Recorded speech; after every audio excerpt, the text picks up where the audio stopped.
الحمد لله رب العالمين والصلاة والسلام على سيد الأنبياء والمرسلين وعلى آله وأصحابه أجمعين أما بعد فأعوذ بالله من الشيطان الرجيم بسم الله الرحمن الرحيم يا أيها الذين آمنوا قوا أنفسكم وأهليكم نارا وقودها الناس والحجارة عليها ملائكة غلاظ شداد لا يعصون الله ما أمرهم ويفعلون ما يؤمرون صدق الله العظيم. میرے محترم بزرگوں اور عزیز دین بھائیوں، اولاد اللہ کی بہت بڑی نعمت ہے. اس نعمت کا اندازہ اس بات سے لگایا جا سکتا ہے کہ جن لوگوں کا نکاح ہو اور 2-4 سال گزر جائے کوئی اولاد نہ ہو تو پھر وہ پریشان ہوتے ہیں. کبھی کسی ڈاکٹر کے پاس، کسی حکیم کے پاس، کسی عامل کے پاس جاتے ہیں، کسی بزرگ اللہ تعالی سے ملاقات ہوتی ہے تو دعا کے لیے کہتے ہوئے نظر آتے ہیں کہ آپ اللہ سے دعا فرما دیں، اللہ ہمیں اولاد دے. اس سے اندازہ لگایا جا سکتا ہے کہ اولاد یہ کتنی بڑی نعمت ہے. لیکن کوئی ڈاکٹر، حکیم یا عامل کسی کو اولاد نہیں دے سکتے. اولاد دینا یا نہ دینا یہ اللہ کے قبضے میں ہے. قرآن میں اللہ فرماتے ہیں یَهَبُ لِمَن يَشَاءُ إِنَاثًا وَيَهَبُ لِمَن يَشَاءُ الذُّكُورَ أَوْ يُزَوِّجُهُمْ ذُكْرَانًا وَإِنَاثًا وَيَجْعَلُ مَن يَشَاءُ عَقِيمًا إِنَّهُ عَلِيمٌ قَدِيرٌ. اللہ جس کو چاہتے ہیں بیٹیاں عطا فرما دیتے ہیں اور اللہ جسے چاہتے ہیں بیٹے عطا فرما دیتے ہیں، یا اللہ کسی کو دونوں عطا فرما دیتے ہیں، بیٹے بھی بیٹیاں بھی. اور اللہ کی مرضی ہوتی ہے تو اللہ کچھ بھی نہیں دیتے، نہ بیٹا ہوتا ہے نہ بیٹی ہوتی ہے، کوئی اولاد نہیں ہوتی. اللہ تعالیٰ ہر چیز کو جاننے والے ہیں، ہر چیز پر قادر ہیں. تو قرآن میں اللہ فرمانے کسی کو بیٹی دینا، بیٹا دینا، دونوں دے دینا یا کچھ بھی نہ دینا، یہ سب اللہ کی مرضی ہے، اللہ کی قدرت ہے. تو اولاد اللہ کی بہت بڑی نعمت ہے. اولاد جب انسان کو مل جائے تو اب اس کی ذمہ داری ہے کہ اپنی اس اولاد کی صحیح تعلیم اور تربیت کا انتظام کرے. اس کی جسمانی ضرورت کو بھی پورا کرنا والدین کی ذمہ داری ہے اور اس کی روحانی ضرورت کو پورا کرنا بھی والدین کی، ماں باپ کی ذمہ داری ہے. انسان کے اندر 2 چیزیں ہیں، ایک اس کا جسم ہے اور ایک اس کی روح ہے. جسم کی بھی ضرورتیں ہیں، روح کی بھی ضرورتیں ہیں. تو جب اللہ اولاد کی نعمت عطا فرمائے تو اب ماں باپ کی ذمہ داری ہے کہ وہ اپنی اولاد کی جسمانی ضرورت کو بھی پورا کرے. جسمانی ضرورت ہے کھانے پینے کی چیزیں، پہننے کی چیزیں، رہنے کا مکان، سواری، یہ ساری جسمانی ضرورت ہے. اور روحانی ضرورت کو پورا کرنا بھی ذمہ داری ہے. روحانی ضرورت اس کی تعلیم ہے، تربیت ہے، اس کا ایمان ہے، اس کے اخلاق ہے. ان چیزوں کو بنانا، اس کی آخرت سنوارنے کی فکر کرنا، یہ بھی ماں باپ کی ذمہ داری ہے. انبیاء کرام علیہ السلام زندگی میں بھی فکر کیا کرتے تھے اور جب ان کی موت کا وقت آتا تو موت کے وقت بھی ان کو یہی فکر ہوتی تھی کہ میری اولاد میرے جانے کے بعد صحیح دین پر قائم رہے، میرے جانے کے بعد میری اولاد اللہ کی فرما بردار رہے۔ کہیں ایسا نہ ہو کہ میں دنیا سے چلا جاؤں، جب تک میں تھا تو میری اولاد صحیح دین پر قائم تھی، اور میرے جانے کے بعد وہ غلط راستے پر چل پڑے تو انبیاء کرام کو اس بات کی فکر رہتی تھی۔ قرآن کریم میں اللہ نے پہلے بارے میں حضرت یعقوب علیہ السلام کا واقعہ ذکر کیا کہ جب ان کی موت کا وقت آیا تو انہوں نے اپنے بیٹوں سے کیا فرمایا تھا؟ ام کنتم شہداء اذ حضر یعقوب الموت اذ قال لبنیہ ما تعبدون من بعدی قالوا نعبد الہک و الہ آبائک ابراہیم و اسماعیل و اسحاق الہا واحدا ونحن لہ مسلمون۔ حضرت یعقوب علیہ السلام کی موت کا وقت جب آیا تو انہوں نے اپنے بیٹوں کو جمع فرمایا اور اپنے بیٹوں سے سوال کیا، ما تعبدون من بعدی، میرے بعد تم کس کی عبادت کرو گے؟ جب تک میں زندہ تھا میں نے تمہاری تربیت کی، تمہیں صحیح راستہ دکھایا، تم میرے دین پر اور اللہ کے حکم پر زندگی گزار رہے تھے، جب میں دنیا سے چلا جاؤں گا یہ فکر ہو رہی ہے حضرت یعقوب علیہ السلام کو، تو سوال کر رہے ما تعبدون من بعدی، میرے بعد کس کی عبادت کرو گے؟ تو ان کی اولاد نے جواب دیا، نعبد الہک و الہ آبائک ابراہیم و اسماعیل و اسحاق، کہ ہم تو آپ کے رب کی ہی عبادت کریں گے اور آپ کے باپ دادا ابراہیم، اسماعیل اور اسحاق ان کے جو رب ہیں انہی کی عبادت ہم کریں گے آپ کے بعد بھی، وَنَحْنُ لَهُ مُسْلِمُونَ، اور ہم اسی کی فرما برداری کرنے والے ہوں گے۔ یعنی آپ بے فکر رہے، آپ کے جانے کے بعد بھی ہم اسی صحیح دین پر قائم رہیں گے۔ تو معلوم ہوا کہ انبیاء کرام علیہ السلام کو بھی اپنی اولاد سے متعلق فکر رہتی تھی کہ میرے مرنے کے بعد میری اولاد صحیح دین پر قائم رہے گی یا نہیں رہے گی۔ ہماری فکر کیا ہوتی ہے؟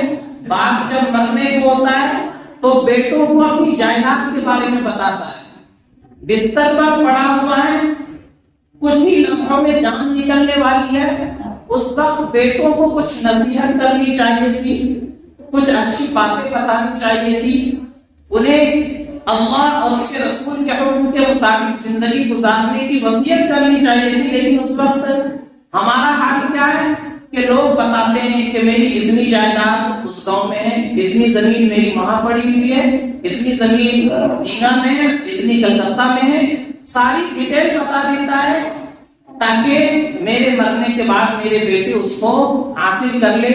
اتنا اکاؤنٹ میں پڑا ہوا ہے SBI میں اور اتنا پڑا ہوا ہے کسی دوسرے اکاؤنٹ میں، یہ ساری ڈیٹیل بتاتے ہیں۔ یہ فکر نہیں ہوتی کہ مرنے کے بعد میں تو دنیا سے چلا جاؤں گا، میرے بیٹوں کا، میری نسلوں کا کیا ہوگا، میری اولاد کس راستے پر چلے گی۔ تو انبیاء کرام کو یہ فکر ہوتی تھی۔ وہی اللہ نے حضرت یعقوب علیہ السلام کا واقعہ بیان فرمایا اور نیک لوگوں کی صفات اللہ نے بیان فرمائی، اس میں یہ ذکر فرمایا کہ نیک لوگوں کا حال یہ ہوتا ہے کہ وہ اپنی اولاد کے لیے دعا کرتے رہتے ہیں، ربنا هب لنا من ازواجنا وذرياتنا قرة اعین، اے اللہ ہمیں ایسی بیویاں اور ایسے اولاد عطا فرما کہ جو ہمارے لیے آنکھوں کی ٹھنڈک بنے، جن کو دیکھ کر کے دل کو سکون اور اطمینان حاصل ہو کہ جب ہم انہیں دیکھیں تو بیویاں بھی نیک ہو، اولاد بھی نیک ہو۔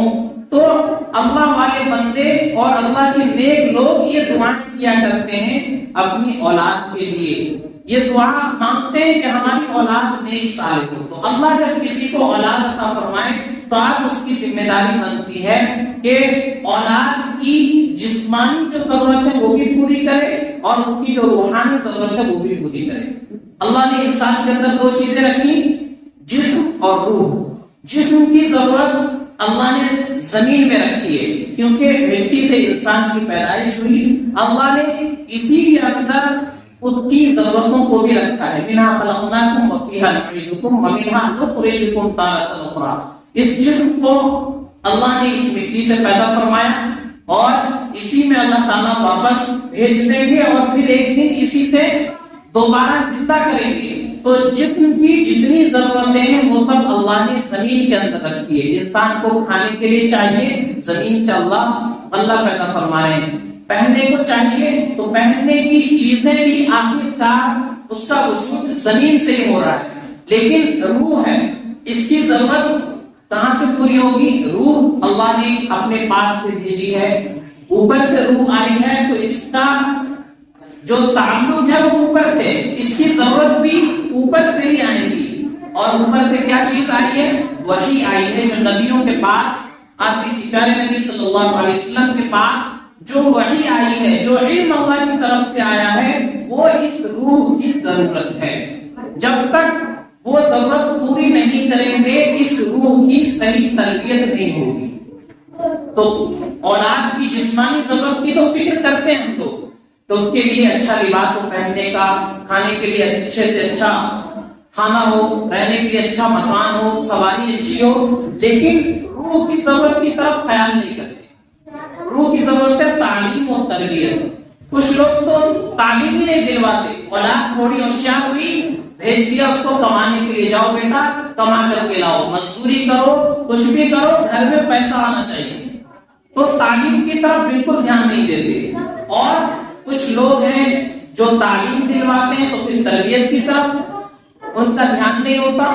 تعلیم اور تربیت دونوں چیزیں ضروری ہے. تعلیم سب سے پہلے مسلمان ہونے کے ناطے قرآن و حدیث کی تعلیم کہ ہم مسلمان ہیں, مسلمان ہونے کے ناطے ہمیں کس طرح زندگی گزارنی چاہیے, ہم پر کیا ذمہ داریاں بنتی ہے, اللہ نے کیا حکم دیا, رسول اللہ نے کس طریقے سے زندگی گزاری.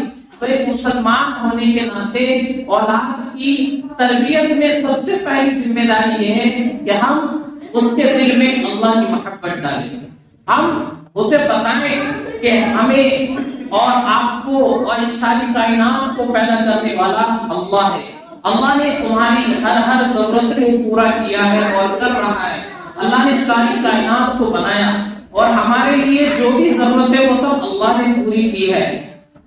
اس لیے ہم عبادت بھی صرف اسی اللہ کی کریں گے. تو اللہ کی محبت اپنے بچے کے دل میں ڈالے, اس کو بار بار یاد دلائے کہ تمہارا وجود یہ اللہ نے عطا فرمایا ہے, میرا وجود اللہ نے عطا فرمایا ہے, ساری کائنات کو اللہ نے پیدا فرمایا. جب بار بار بچے کے ذہن میں یہ بات جائے گی اور بار بار بچہ اپنے کانوں سے اس بات کو سنے گا تو اس کے دل کے اندر اللہ کی محبت پیدا ہوگی, پھر وہ اللہ کی عبادت کی طرف متوجہ ہوگا. تو سب سے پہلی چیز ہے اللہ کی محبت بچے کے اندر پیدا کرے. اس کے بعد اللہ کا خوف اس کو دلائے کہ اللہ تعالیٰ ہر چیز پر قادر ہے, سب کچھ کرنے والی ذات اللہ کی ہے. اگر ہم اللہ کے حکم کے مطابق زندگی گزارتے ہیں تو اللہ کا ہم پر انعام ہوگا, اور اللہ کی نافرمانی کرتے ہیں تو پھر اللہ کا عذاب بھی بڑا سخت ہے. تو اللہ کا خوف اس کے اندر دلائے. ہم اپنے بچوں کو کس چیز کا خوف دلاتے ہیں؟ بچہ شرارت کرتا ہے, بدمعاشی کرتا ہے, روتا ہے, سوتا نہیں ہے تو ماں باپ کہتے ہیں سو جاؤ بھوت آ جائے گا, سو جاؤ چڑیل آ جائے گی, سو جاؤ پکڑنے والا آ جائے گا, کسی جانور کا نام لے دیتے ہیں کہ بلی آ جائے گی. تو بچوں کو اس طریقے سے ڈرایا جاتا ہے تو اس بچے کے ذہن میں بات بیٹھ جاتی ہے کہ ڈرنے والی چیز جو ہے وہ بھوت ہے, بھوت سے ڈرنا چاہیے. ڈرنے والی چیز وہ کالی بلی ہے, اس سے ڈرنا چاہیے. ڈرنے والی چیز چڑیل ہے, اس سے ڈرنا چاہیے. اللہ کا خیال اس کے ذہن کے اندر نہیں آتا ہے. تو بچوں کی تربیت اس انداز سے بچپن سے ہی کرنی ہے تاکہ اس بچے کے اندر اللہ کی محبت, اللہ کا خوف پیدا ہو جائے. تو ہم نے جیسی تربیت بھی بڑے ہو کر اس کا نتیجہ ہمارے سامنے آتا ہے. تو ہمیں بچپن سے اس کی تربیت ایسی کرنی ہے کہ اس کے دل و دماغ میں بات بیٹھ جائے کہ سب کچھ کرنے والی ذات اللہ کی ہے, محبت بھی اللہ سے کرنی ہے اور خوف بھی اللہ کا ہی اپنے دل کے اندر رکھنا ہے. تو وہ ہمارے اوپر موقوف ہے. ماں باپ جیسی تربیت بچوں کی کریں گے بچپن میں, اسی کا مظہر اور اسی کا نتیجہ سامنے ظاہر ہوگا بڑے ہونے کے بعد. پھر اس کے بعد اللہ کی محبت آ گئی, اللہ کا خوف اس کے دل میں آ گیا. اب رسول اللہ صلی اللہ علیہ وسلم کی محبت اس کے اندر ڈالنی ہے کہ اللہ کے نبی صلی اللہ علیہ وسلم کے دنیا میں آنے سے پہلے ساری دنیا کے اندر جہالت تھی اور انسان کے خون کی کوئی قیمت نہیں تھی. عورتوں کی منڈیاں لگتی تھی, عورتوں کا ویپار ہوا کرتا تھا, عورتوں کو بازار میں بیچا جاتا تھا. انسان کے خون کی کوئی قیمت نہیں, انسان کا غلام بنا ہوا تھا. ایک انسان جس کے پاس دولت تھی, طاقت تھی, اس نے دوسرے انسان کو غلام بنا رکھا تھا اور مظلوموں کو انصاف نہیں ملتا تھا, مزدور لوگوں کو ان کی مزدوری نہیں ملا کرتی تھی. پھر ایک شخصیت دنیا کے اندر تشریف لائی جس کا نام محمد رسول اللہ صلی اللہ علیہ وسلم ہے, اور جو اللہ کا پیغام لے کر کے آئے. ان کے آنے کے بعد مظلوموں کو انصاف ملا, مزدوروں کو ان کی مزدوری ملی. انہوں نے فرمایا کہ مزدور کا پسینہ سوکھنے سے پہلے اس کی مزدوری دے دو, اور فرمایا کہ جو کسی انسان کو مزدوری پر رکھے اور اس کی مزدوری نہ دے, کام اس سے پورا لے لیا, اس کی مزدوری میں یا تو کمی کر دی یا اس کی مزدوری نہیں دی, تو نبی نے فرمایا میں قیامت کے دن اس آدمی کے خلاف مدعی بن کر کھڑا ہوں گا کہ اللہ اس بندے نے ایک مزدور کو مزدوری پر رکھا, کام اس سے کرا لیا, اس کی مزدوری نہیں دی یا اس کی مزدوری میں سے کمی کر دی, تو میں اس کے خلاف مدعی بنوں گا. تو اللہ کے نبی صلی اللہ علیہ وسلم تھے جنہوں نے مزدوروں کو ان کا حق دلایا, عورتوں کو مقام عطا کیا کہ عورت جس بھی شکل میں ہو, چاہے تمہاری بہن ہو, بیٹی ہو, ماں ہو, بیوی ہو, وہ تمہارے لیے رحمت ہے, نعمت ہے. ماؤں کے قدموں کے نیچے اللہ کے نبی نے فرمایا کہ جنت ان کے قدموں کے نیچے رکھ دی گئی ہے. تو اس طرح اللہ کے نبی نے عورتوں کو ایک مقام عطا فرمایا. تو اللہ کے نبی جب دنیا میں تشریف لائے تو جہالت کے اندھیرے ختم ہو گئے, علم کی روشنی آئی, انسانوں نے ان کی ہدایت کو قبول کیا, تو دنیا کا نقشہ بدل گیا. تو اس طرح اللہ کے نبی صلی اللہ علیہ وسلم کی محبت بچے کے اندر ڈالی ہے کہ اللہ کے نبی صلی اللہ علیہ وسلم نے آ کر کے ہر ایک کو اس کا حق دلوایا اور تمام انسانوں کو انسانوں سے محبت کرنا سکھایا, عورتوں کو ان کا حق دلوایا, مظلوم اور کمزور لوگوں کو انصاف دلایا. جب یہ باتیں اور نبی صلی اللہ علیہ وسلم کے اخلاق کے واقعات بچوں کو سنائے جائیں گے تو بچوں کے دل میں نبی صلی اللہ علیہ وسلم کی محبت پیدا ہوگی, اور جب انسان کے دل میں کسی کی محبت آ جاتی ہے تو پھر اس کی اطاعت کرنے کی طرف آدمی متوجہ ہوتا ہے. جب دل میں محبت ہوگی تو اس کی بات ماننا آسان ہو جاتا ہے. جب انسان کو کسی سے محبت ہو جاتی ہے تو پھر اس کا کچھ بھی حکم آ جائے وہ یہ نہیں سوچتا کہ اس کا انجام کیا ہوگا, بس اس نے کہا, اس کی محبت دل میں ہے تو اب سب کچھ اس کے لیے کر سکتا ہے. تو جب نبی کی محبت دل کے اندر آئے گی تو پھر نبی کی سنتیں جب سامنے آئیں گی تو نبی کی سنتوں کو ٹھکرائے گا, پھر نبی والی زندگی اس کو پسند آئے گی, نبی کا چہرہ اس کو پسند آئے گا, نبیوں والا لباس اس کو پسند آئے گا, اور نبی کا ایک ایک عمل اس کو اچھا لگے گا. پھر وہ سنتوں کو ترک نہیں کرے گا اور سنتوں والی زندگی اس کے لیے گزارنا آسان ہو جائے گا. تو نبی کی محبت اس کے دل کے اندر بچپنے سے ڈال دینی ہے. اس کے بعد قرآن کی محبت اس کے اندر ڈالنی ہے, قرآن پڑھنا اس کو سکھانا ہے, اور قرآن کی تلاوت سے اس کو لگا دینا ہے, چھوڑ دینا ہے. یہ کب ہوگا؟ جب باپ خود تلاوت کرتا ہوگا. باپ کو خود کبھی پورے سال قرآن پڑھتا نہیں ہے, بیٹے کو کہے بیٹا قرآن پڑھو تو بیٹا بات نہیں مانے گا, کیونکہ اس نے باپ کو کبھی پڑھتے ہوئے دیکھا نہیں. پورا سال قرآن شریف کبھی کھولتے ہوئے دیکھا نہیں گھر کے اندر, تو کیسے قرآن پڑھے گا؟ باپ خود نماز نہیں پڑھتا, بیٹے کو کہے بیٹا نماز پڑھو, بیٹا کبھی بات نہیں مانے گا, کیونکہ بیٹے نے باپ کو کبھی دیکھا نہیں, دادا کو کبھی دیکھا نہیں, تو وہ کہاں سے نماز پڑھے گا؟ بچے اپنے بڑوں کو دیکھ کر کے سیکھتے ہیں. جیسا بچے دیکھیں گے بچپن سے وہی اثر ان کے ذہن کے اندر بیٹھ جائے گا. اللہ والوں کی مائیں قرآن پڑھا کرتی تھی, صبح و شام قرآن پڑھتے ہوئے باوضو ہو کر کے ان کو دودھ پلایا کرتی تھی, جس کا نتیجہ یہ ہوتا تھا کہ ماں کی گود میں قرآن سن سن کر کے بچے قرآن کے حافظ ہو جاتے تھے, قرآن کلیم کے باتیں ان کو یاد ہو جاتے تھے. کیوں کہ صبح شام وہ اپنی ماں کی گود میں قرآن سنتے تھے. ماں کو جب بھی دیکھتے قرآن پڑھ رہی ہے, دودھ پلا رہی ہے, قرآن پڑھتے ہوئے باوضو ہو کر کے, تو اس کا اثر بچوں کی زندگی میں آتا تھا, اور وہ بچے بڑے ہو کر کے عالم بنتے تھے, بڑے بزرگ بنتے تھے, اور ان کی وجہ سے ساری دنیا میں اللہ ہدایت کا فیض عام فرمایا کرتے تھے. تو ماؤں کی تربیت کا اثر بچوں کی زندگی میں نظر آتا تھا. تو ہمیں اور آپ کو اپنے بچوں کے دل میں قرآن کی محبت، قرآن پڑھنے کی عادت اگر ڈالنی ہے تو اس کے لیے پہلے خود پڑھنا پڑے گا. اب صبح ہوتی ہے تو سب سے پہلے صبح ہوتے ہی گانے چلا دیے جاتے ہیں اور بڑی زوردار آواز میں، تاکہ ہم خود بھی سنیں اور پڑوسیوں کو بھی اس کا فائدہ پہنچتا رہے. تو پڑوسیوں کا خرچہ بھی نہیں ہو رہا ہے اور گانے بھی وہ فری میں سن رہے ہیں. تو ہمارا یہ حال ہے، جب گھر میں سب سے پہلے صبح میوزک چلے گا اور مائیں بھی روٹی بھی پکا رہی ہے اور ساتھ ساتھ منہ سے اس کے گانا بھی نکل رہا ہے، بچے کو دودھ بھی پلا رہی ہے اور ساتھ ساتھ گانے بھی گنگنا رہی ہے، تو پھر بچے کی زندگی میں ویسے ہی اثرات پیدا ہوں گے. ہم ببول کا پیڑ لگائیں اور چاہے اس کے اندر گلاب پیدا ہو جائے، ایسا نہیں ہوتا.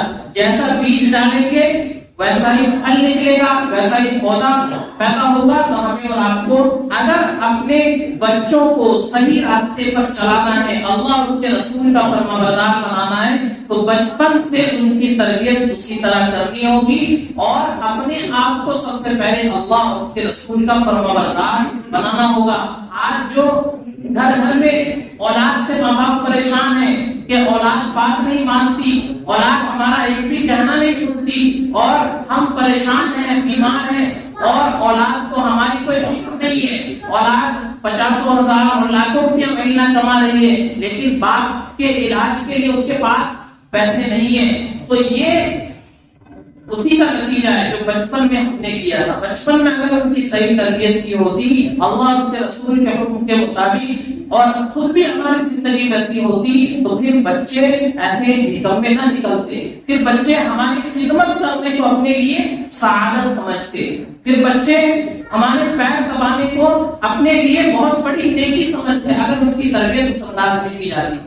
اور جب ہم نے تربیت ویسی نہیں کی تو اب رونے سے کوئی فائدہ نہیں. اب اگر باپ کھانستا ہے رات میں تو بیٹے کہتے ہیں نیند خراب ہو گئی، اس بڈھے نے تو ہماری راتوں کی نیند چھین لی ہے، رات بھر کھانستا رہتا ہے، یہ بڑھیا رات بھر کھانستی رہتی ہے، سونے نہیں دیتی.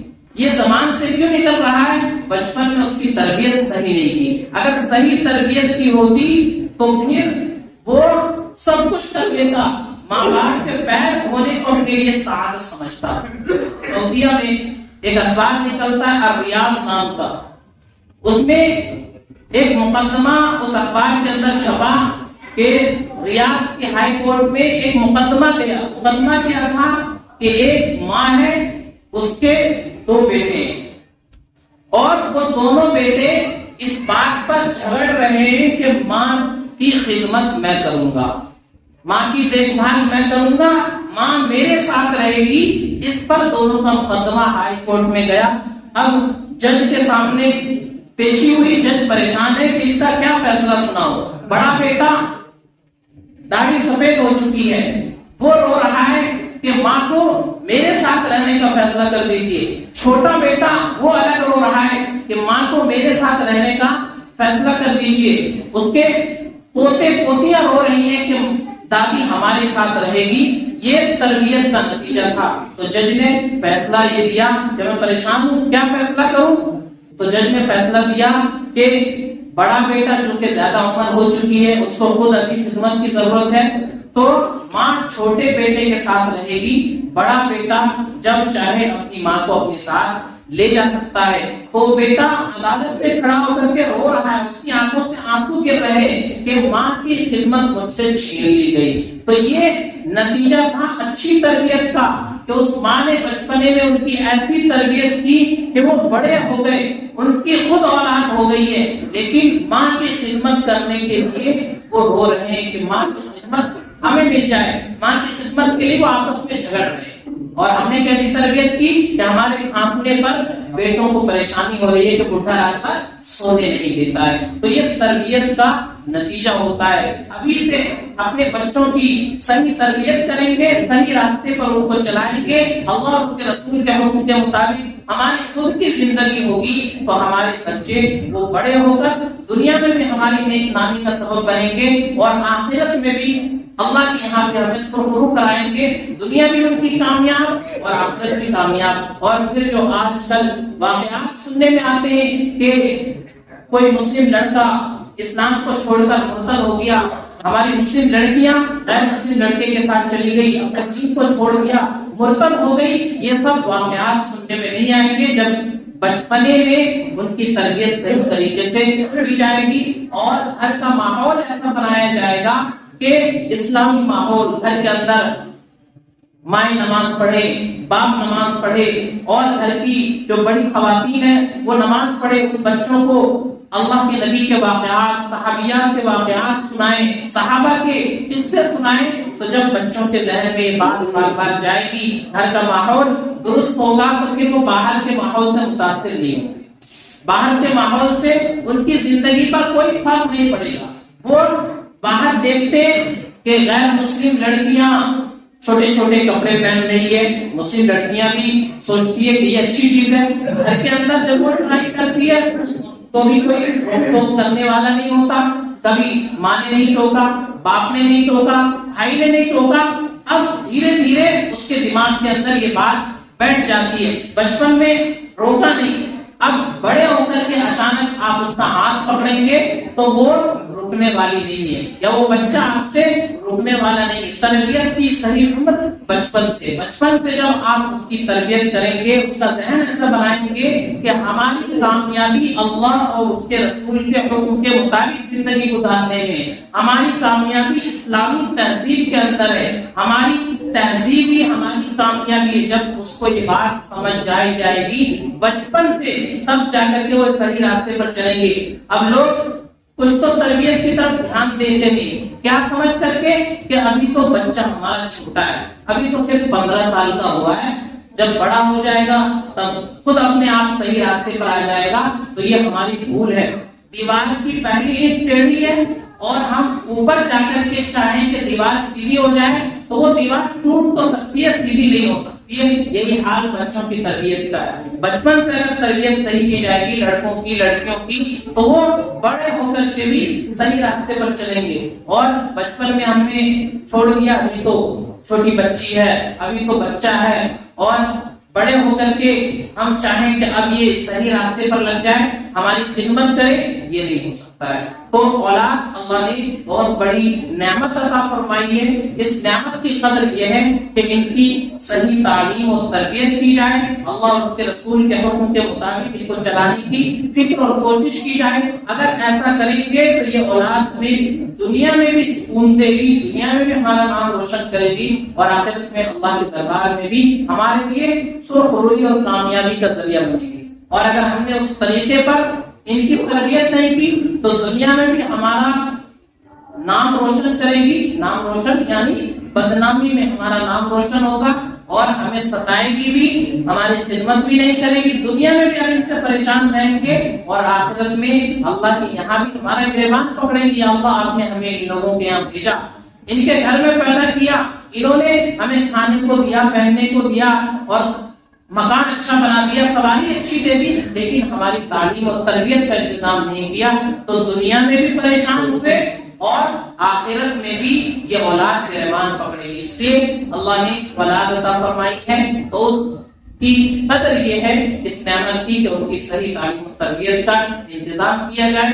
میں نے قرآن کریم کی آیت پڑھی کہ اللہ فرماتے ہیں یا ایھا الذین آمنوا قوا انفسکم واہلیکم النار، ایمان والو اپنے آپ کو، اپنے گھر والوں کو جہنم کی آگ سے بچاؤ۔ وہ جہنم کی آگ ہوگی، اس کا ایندھن کون ہوں گے؟ وقودھا الناس والحجارہ، اس آگ میں پتھر اور انسان ڈالے جائیں گے، علیہا ملائکۃ غلاظ شداد لا یعصون اللہ ما امرهم، اس جہنم میں ایسے فرشتے اللہ نے مقرر کر رکھے جو سخت مزاج ہوں گے اور طاقتور ہوں گے، یعنی ان سے کوئی بچ نہیں سکتا، وہاں رشوت دے کر کے جان چھوٹے گی نہیں، وہ بڑے سخت مزاج ہیں اور طاقتور بھی ہیں۔ لا یعصون اللہ ما امرهم، جو ان کو حکم دیا جاتا ہے وہی کرتے ہیں، نافرمانی نہیں کرتے، اللہ نے جو سزا مقرر کر دی ہے وہ سزا وہ دے کر کے رہتے ہیں، وَيَفْعَلُونَ مَا يُؤْمَرُونَ، جو حکم اللہ کی طرف سے ملتا ہے اس کو پورا کر دیتے ہیں۔ دنیا کے جیلر کی طرح وہ رشوت نہیں دیتے ہیں، نرمی نہیں دکھاتے ہیں، کسی سے ڈرتے نہیں ہیں، وہ سخت مزاج ہیں، طاقتور ہیں، اللہ کا جو حکم ہوتا ہے اس کے مطابق وہ کام کرتے رہتے ہیں، تو اس جہنم کی آگ سے اپنے آپ کو بھی بچاؤ اور اپنی اولاد کو، گھر والوں کو بھی بچاؤ۔ یہ ہماری اور آپ کی سب کی ذمہ داری ہے۔ اللہ ہم سب کو عمل سمجھ کے توفیق عطا فرمائے۔ باخر دعوانا الحمدللہ۔